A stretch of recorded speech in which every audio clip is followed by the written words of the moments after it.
Le président de l'Association des tradipraticiens et sorciers du Cameroun, François Bingonan, a déclaré cette semaine que ces derniers peuvent venir à bout du Covid-19. Seulement, depuis le début de cette maladie au Cameroun, on tarde à entendre la voix des adeptes de la médecine traditionnelle. Nous constatons à notre niveau que la médecine traditionnelle dans notre pays est un peu laissée pour compte. Nous convenons que depuis que ce Covid-19 est arrivé, les guérisseurs sont exprimés de manière disparate.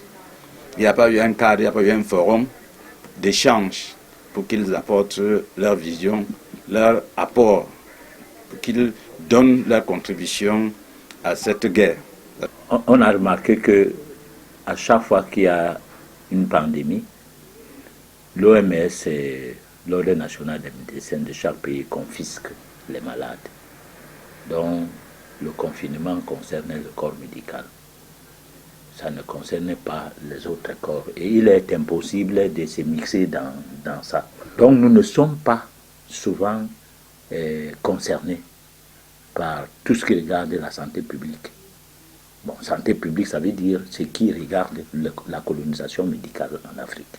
Et pourtant, il fut une époque où ces derniers étaient sollicités.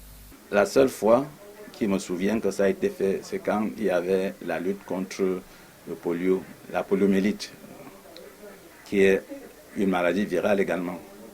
Alors là, on avait essayé d'associer les tradipraticiens que nous sommes, et je crois qu'on parle du polio de moins en moins, sinon c'est un peu du passé. Le Cameroun débourse dans les 700 milliards par an pour les produits importés, pour les produits médicinaux importés. Donc ça veut donc dire que nous perdons d'énormes sommes. Nous perdons des sommes colossales pour expédier et avoir ce que nous avons sur place. Pourquoi dans ce manque de collaboration entre les modernes et les traditionnalistes, la réponse est toute tranchée? La médecine traditionnelle est mondiale, puisque l'OMS dit que 80% de la population mondiale se soigne traditionnellement. Donc ça veut dire que jusqu'ici, les produits chimiques ne couvrent pas le monde entier. Ça cible les villes, ça cible certaines zones où les médecins sont des pourvoyeurs de vente de ce produit, donc les facilitateurs. Bon, mais les médecins ne sont pas partout. Au résultat, partout, on se soigne. L'être humain est toujours malade.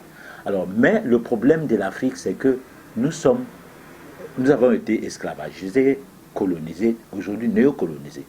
Donc, tout est stéréotypé. Si tu veux prier Dieu, si tu as des problèmes traditionnels qui concernent les mauvais esprits, on appelle le prêtre. Si tu as des problèmes de santé, même si c'est un problème que l'Afrique maîtrise depuis, on t'envoie chez le médecin. Donc c'est en fait des outils des Blancs, donc des outils néocoloniaux qui ont une valeur. Ce n'est pas autre chose. Ce n'est pas que l'Afrique ne peut pas se soigner, non, l'Afrique a la capacité de se soigner. Si l'on s'en tient au dire des tradis et autres naturothérapeutes, la solution peut être locale. Les guérisseurs, comme je l'ai dit, nous sommes des Africains. Nous sommes nés sur le sol africain. L'Afrique est le berceau de l'humanité. La médecine africaine est la première. Elle est d'ailleurs la meilleure. Elle nous sied le mieux.